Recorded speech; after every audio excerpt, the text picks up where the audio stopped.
En la entrega de hoy vamos a tratar un asunto muy importante para las personas que están interesadas en estudiar los asuntos concernientes a la filosofía del arte en general y a la filosofía de la música en particular. Y el propio título lo indica, ¿no? Es Idealismo y materialismo en la reinterpretación del arte divino, de Platón.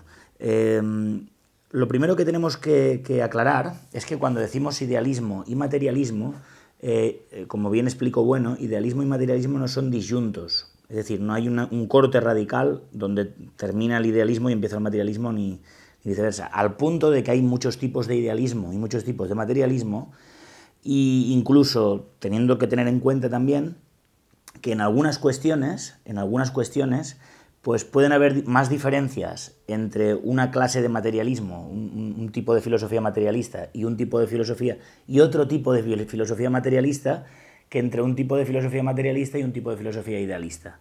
Es decir, que no habrían cortes radicales, simplemente serían clasificadores que en principio respecto al materialismo filosófico, en cuanto a pueda estar unido como clasificador a otro tipo de materialismos, simplemente sería la negación de sujetos vivientes incorpóreos.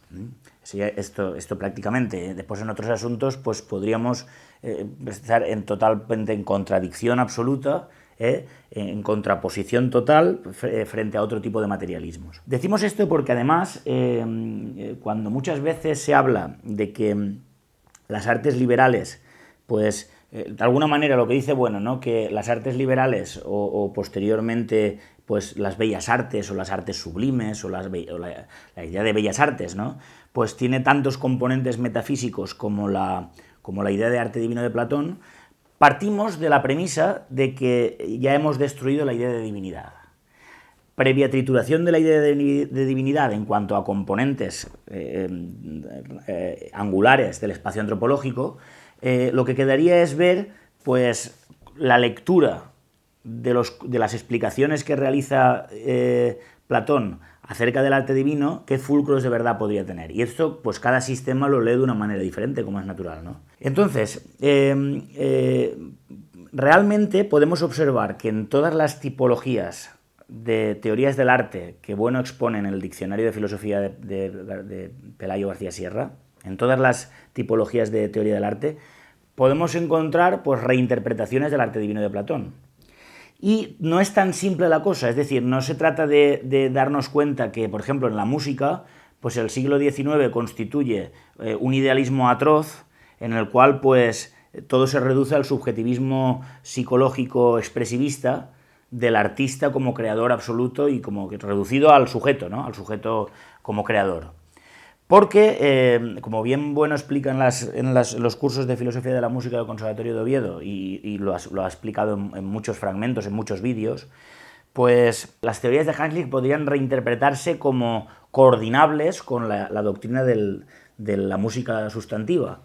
Recordemos que Hanslick es el que acuñador, aunque hay génesis y otras maneras de tratar ese sintagma, pero con Hanslick viene el concepto de música absoluta. La música absoluta o música pura frente a la música programática o programada. Entonces, la música absoluta, pues precisamente se trata de liberarla de sentimientos, de expresiones y de componentes humanos. Es decir, que la música está en su propia forma, y en la forma musical está totalmente apartada o neutralizada todos los componentes expresivistas, sentimentales, etcétera, etcétera, del individuo. No olvidemos que Bueno enfatizaba muy bien las diferencias entre la filosofía de Herbart y la filosofía kantiana. Y que Hanslick, pues siguiendo esta perspectiva de Herbart, pues arremete contra este psicologismo. Y es el siglo XIX, es decir, que la acepción de música absoluta pues es del siglo XIX y pues precisamente se encarga de pensar contra las teorías de Wagner. Ahí hay una contraposición radical entre las teorías de Hanslick y Wagner. Hanslick arremete contra Wagner profundamente y arremete contra Wagner precisamente porque él no ve ninguna posibilidad de la obra de arte total, donde la propia mezcla es la propia corrupción. Esto sería una reinterpretación de la idea de mezcla de Platón. Entonces, en la actualidad, en nuestro presente en marcha, pues sigue palpitando las relecturas de Platón, como no puede ser de otra manera, ¿no? Y claro, destruyendo el componente de la divinidad podemos encontrar muchas perspectivas en esta relectura del arte divino de Platón. Una de ellas, pues, está muy en boga y, por ejemplo, vamos a citar una autora importante para la filosofía de la música que se llama Lydia Goer. Lydia Goer tiene un libro que intenta, pues, de alguna manera exponer que la música tuvo un cambio de paradigma total a partir del siglo XIX, 1800 aproximadamente, donde surge la idea de partitura, de obra cerrada. Y esto es pensar contra Hanslick, precisamente. Ella está pensando contra Hanslick profundamente. Y entonces, naturalmente, ella pues habla de que esta perspectiva formalista, pues de alguna manera coloca la música pues, esta reinterpretación del arte divino en la perspectiva objetivista, creacionista, espiritualista y con componentes naturalistas también, porque el propio Hanslick llega a decir que los elementos de la naturaleza musical, por ejemplo, y entonces ella arremete profundamente contra esto y dice que hay que bajar la música de las alturas al mundo. Y entonces, claro, esto es precisamente pues destruir las ideas de Hanslick, destruir la perspectiva romántica, pero fíjense ustedes, no la perspectiva romántica del creador, del artista creador, sino de la forma de la obra de arte, es decir, de alguna forma de la neutralización de las perspectivas subjetivas, solo que desde prismas formalistas y espiritualistas. Y entonces aquí lo que se está haciendo es sustituir esta perspectiva formalista por la idea de producción. Es decir, hay unos textos muy importantes que yo quiero leerles y que son imprescindibles para entender los asuntos. Por ejemplo, en un seminario de filosofía, pues llega a decir que su proyecto es bajar la música, traer la música a la tierra. Y mezclarla con otras cosas que hacemos, como tocar, bailar, cenar, tener sexo. Goer afirma además que no es fácil mantener la música en el suelo, ya que la música se idealiza constantemente y se convierte en algo místico, algo como un alma y como algo de existencia superior a otras cosas en la vida. En una entrevista, ella afirma que la música es maravillosa pero no misteriosa. Y entonces sigue diciendo que la actitud desconcertante proviene de una tradición del romanticismo y de la música absoluta, de principios del siglo XIX. La filosofía, ella sigue diciendo, se ha tratado de explicar la música y ha tenido enormes dificultades precisamente porque los filósofos la mantuvieron en un lugar donde es inexplicable. Y entonces dice, una de las razones por las cuales la filosofía se preocupa por las obras musicales como sujetos de investigación en lugar de otros elementos en nuestra interacción social, podría ser su enorme obsesión por los objetos. Ella va contra el objetivismo. Según Goer, esto podría deberse al hecho de que los objetos singularizados son más accesibles y se aplican mejor a un discurso puramente analítico.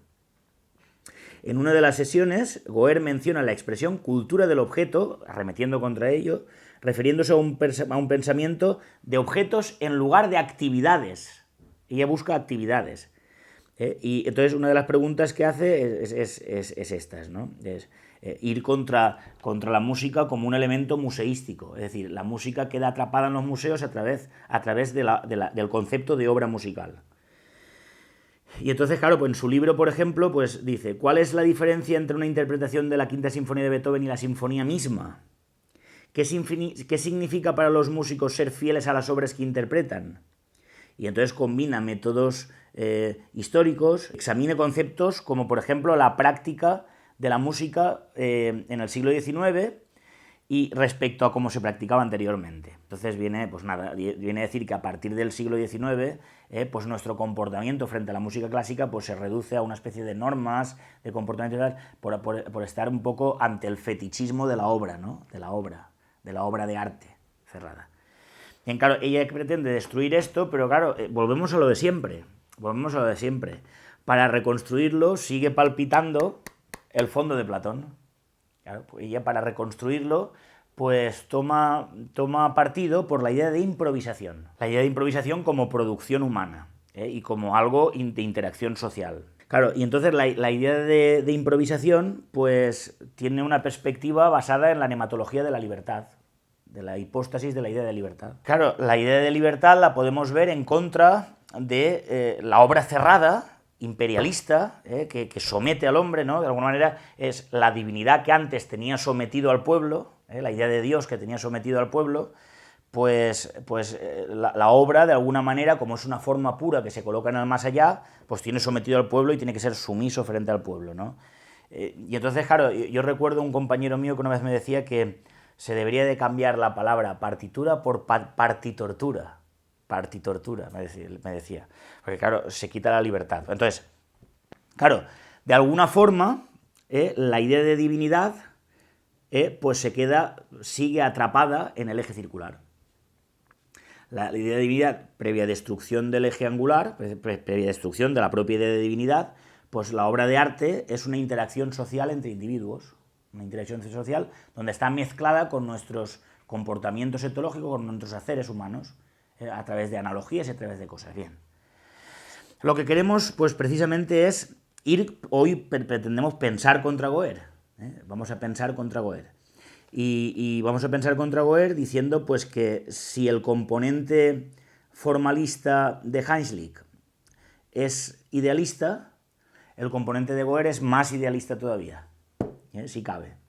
Y entonces realmente se tritura la idea de divinidad para sustituirla por otras ideas que son más metafísicas todavía que la idea de divinidad, o por lo menos igual que ella. Y entonces aquí es donde tenemos que intentar pues realizar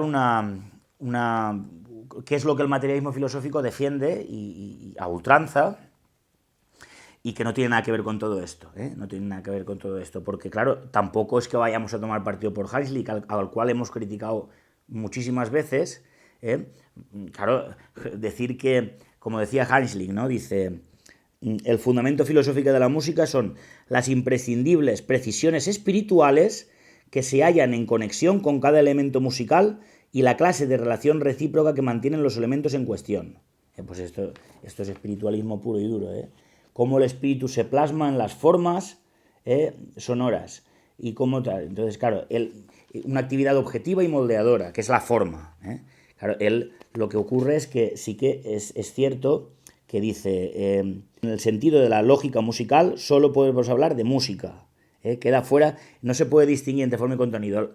La forma artística no es algo que esté expresando nada. Es esta perspectiva, ¿no? Esta perspectiva de Haynslick, que es formalista y que nosotros, pues naturalmente, no compartimos, pero que vemos los componentes idealistas que pueda tener, pues no son menores que los que pueda tener Lydia Goer con la idea de improvisación. Porque la idea de improvisación, que está sostenida sobre la idea de libertad, tiene que ser estudiada filosóficamente con un sistema más poderoso que lo que ella tiene entre manos.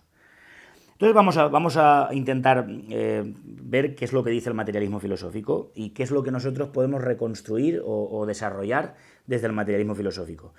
Claro, si Haynslick ve el espíritu de la forma de la obra es lo que se sustituye de Platón en la divinidad, las musas ahora son formas que están dentro de la propia obra de arte, cerrada en sí misma a través de esa forma, pues el materialismo filosófico ve la divinidad, ve las musas, las ve pues desde la materia de la obra, desde la materia. Y el cierre es la forma, pero materia y forma lo vemos de manera circularista, en la propia construcción. Y entonces vamos a ver cómo podemos, es decir, la diferencia entre ver la improvisación como una idea de libertad hipostasiada, a diferencia del materialismo filosófico, como veremos, que tiene la perspectiva de libertad de y libertad para, la libertad en sentido negativo y en sentido positivo, y que tiene unas perspectivas de desarrollo enormes, que por ejemplo podemos citar el libro de Bueno del sentido de la vida. Entonces, naturalmente, tenemos que plantear dentro de un límite de tiempo las cosas de otra forma. ¿Qué sería la materia de la obra que consiga un punto de segregación y neutralización de las operaciones? Pues aquí tenemos dos partes muy importantes, dos partes muy importantes que tenemos que ver cómo se conjugan, ¿eh? Y que podrían coordinarse perfectamente con materia y con forma. Se podrían coordinar perfectamente. Una parte es el contrapunto y la otra parte es la armonía. El contrapunto y la armonía. El contrapunto y la armonía sería lo que desde el materialismo filosófico teníamos que estudiar profundamente, y entonces el contrapunto y la armonía establece unas relaciones internas, inmanentes, y eso es lo que sustituimos nosotros por la divinidad. Esas relaciones son las que tiran del artista. Pero claro, esto no se puede, hay que profundizar un poquito más, aunque sea de una manera muy esbozada. El contrapunto, puntum contrapunctum, pues viene de una tradición operatoria que se remonta a toda la historia de la Iglesia y que hoy en día forma una disciplina que se ha denominado siempre contrapunto severo o contrapunto de escuela. Contrapunto severo, fíjense ustedes, eso de escuela. Y se estudia en la formación de un músico se estudia en una asignatura diferente a la asignatura de armonía. Hoy día, otra crítica que realizamos aquí contundentemente, se han mezclado y en los estudios superiores se da una asignatura que se llama PAC. A eso me gusta mucho de este tipo de siglas, ¿no? Entonces se llama Práctica Armónico-Contrapuntística. Lo han computado, lo han juntado. Creemos que esto es un embrollo y que es perjudicial para la formación de los músicos, porque hay que mantener una disociación estricta del contrapunto severo de escuela y de la armonía para poder comprender la sustantividad de la música. Vamos a ver. El contrapunto severo se estableció, pues de alguna forma, cuando la música gregoriana, los cantos llanos de la música gregoriana, pues empezaban a ponerse puntos por encima, voces por encima. Queremos defender ya en principio una reinterpretación de la idea de libertad, desde la perspectiva que Bueno utiliza cuando trata su reinterpretación de la ciencia media de Molina a través de la teoría de juegos. 2 beta 1. Y entonces aquí, claro, hay una codeterminación operatoria. Dependiendo de la jugada de uno respecto a la del otro, pues se van codeterminando las operaciones. Pues creemos que el contrapunto surgió de manera colectiva, a través de actos de improvisación, en acto, en las cuales, pues, sobre una tabla de juego firme, unas reglas de juego firmes, que eran unas normas y una serie de símbolos que eran como la tabla de juego, sobre lo que firmemente se desarrolla el juego, y en este caso eran los cantus firmus, que antiguamente eran los neumas o los cantus firmus. El cantus firmus es donde el músico, ahí es un esqueleto, vamos a decir, y el músico sobre eso va poniendo cosas.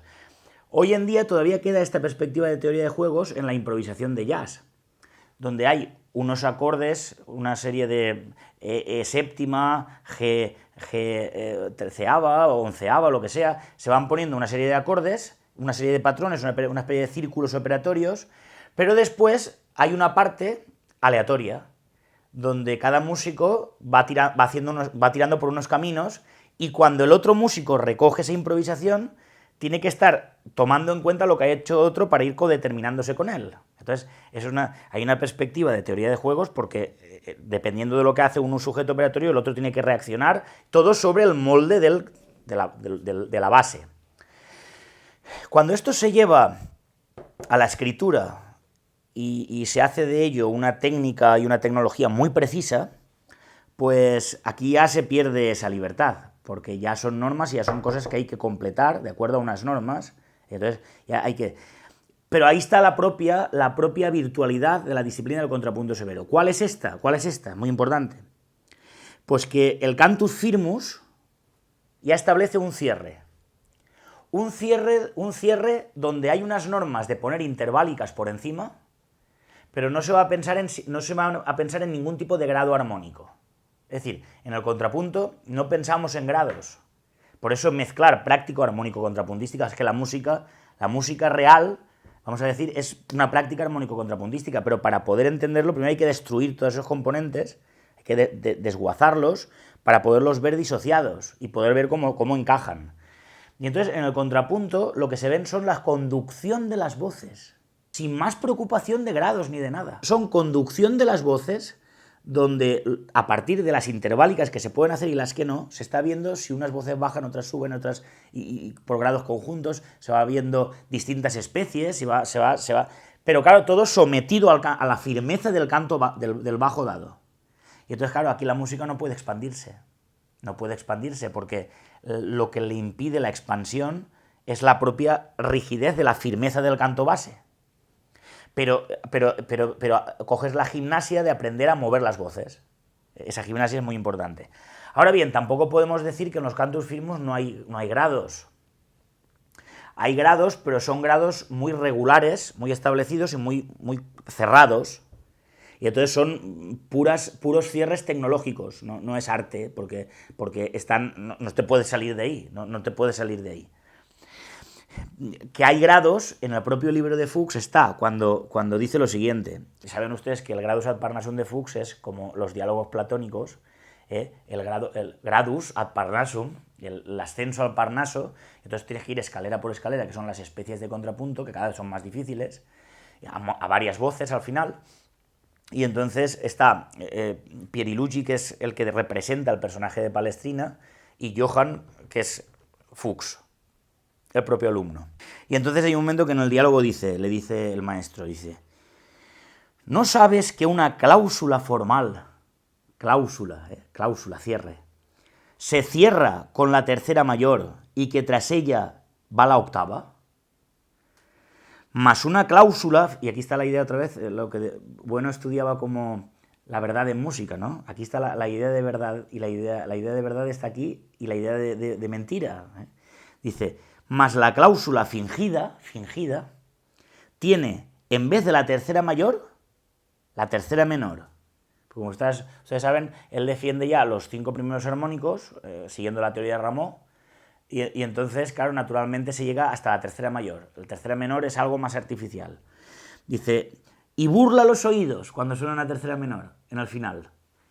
Dice que esperan la cláusula formal, es decir, la tercera mayor, por lo que al oyente se engaña su opinión, se le engaña.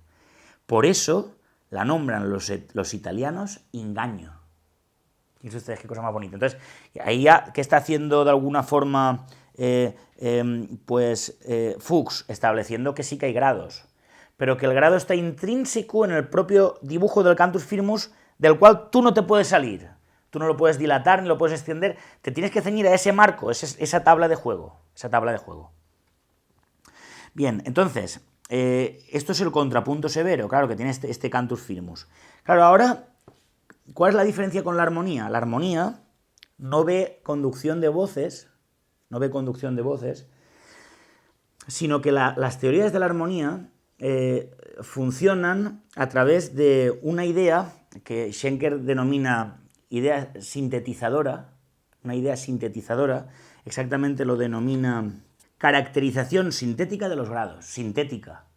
De alguna manera como que la identidad sintética de la música está en los grados, pero como los grados no constituyen una identidad sintética, sí que constituyen una identidad que es la que cierra la obra, pero ese cierre de la obra viene de la identidad complexa, porque esos grados lo que hacen es complexionar las conexiones y las relaciones. Entonces, esta idea complexionadora de la música, que son la idea de grado, es una idea importantísima. En el caso de Schenker se reduce mucho a tónica, dominante, tónica, pero se puede extender a todos los géneros de tonalidades. Es discontinua respecto a la conducción de las voces del contrapunto severo. ¿Dónde se unen estas dos ideas? En la composición. Por eso le llama Schenker, a su último libro, le llama composición libre. Claro, libre, aquí la libertad, ¿cómo está utilizada? Aquí la libertad ya no es la libertad de la improvisación, en la cual la creación del hombre, la creatividad, no, sino que aquí la libertad ya tiene un valor positivo. ¿Cuál? A saber, la libertad de no estar reducido al cantus firmus.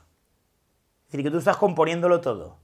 No tienes algo dado sobre lo cual tienes que someterte a ello, sino que tú, todos los elementos están haciéndose a través de lo que se va dando materialmente, y en cambio no hay una parte donde el cierre está a priori, porque el contrapunto lo que es ensayar una gimnasia de conducción de las voces. Entonces, al no estar, tenía la libertad de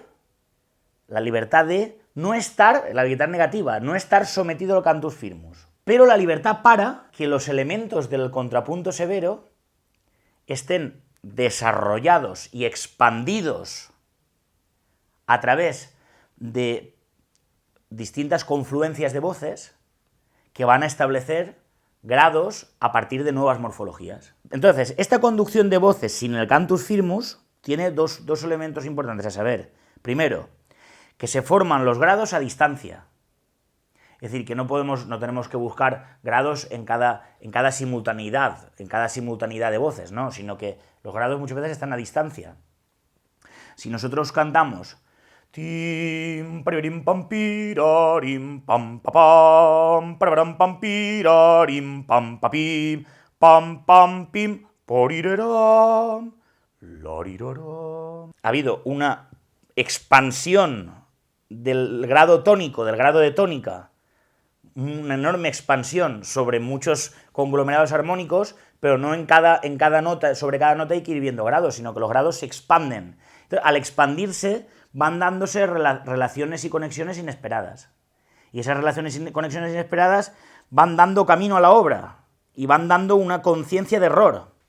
Lo que corta la velocidad expansiva que haga que los grados sean inteligibles por la percepción, está mal, y lo otro está bien, es decir, vamos sometiéndonos a la propia materia, nos vamos sometiendo a la propia materia.